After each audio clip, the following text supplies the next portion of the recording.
No matter how strongly felt your fears or convictions are, it doesn't give you the right to do what we saw yesterday at Concordia or in the shots fired at Jewish schools today in Montreal. These are not who we are.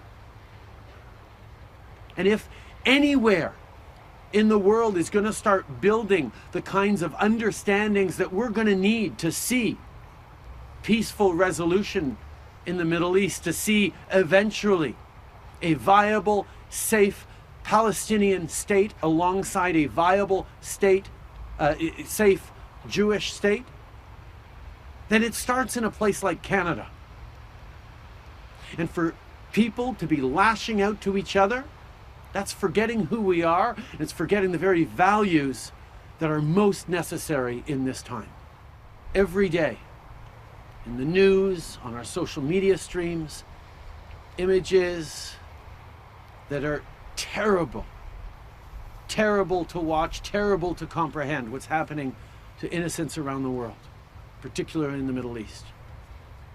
And emotions are therefore running high as people have family members, people are feeling grief, feeling anger, feeling fear for what's going on, fear for themselves, for their families, for their loved ones, for people on the other side of the world.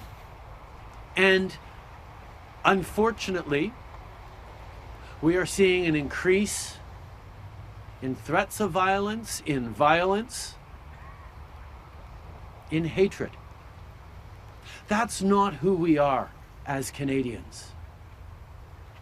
We are a country that has done better than just about any other country at understanding and respecting different perspectives, at reaching out neighbor to neighbor to share tears, to share anguish, to share fears, and to be there for each other.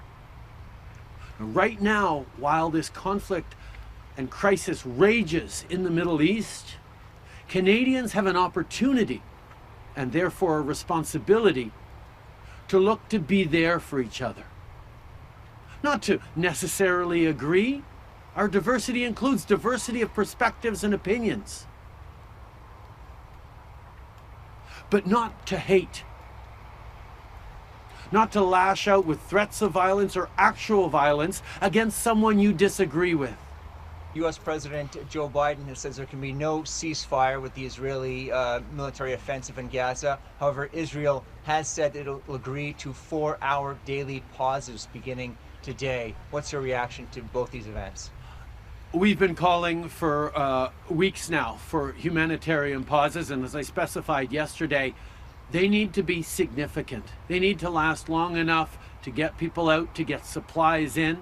And we have to start using them to start thinking about what the medium term and long term is. How we're going to get to a viable Palestinian state alongside a viable Israeli state of Israel, Jewish state of Israel, where they are both secure, where they are both able to protect their citizens and flourish. That is where we need to get to, and Canada will be there, as we always have been, to build that two-state solution.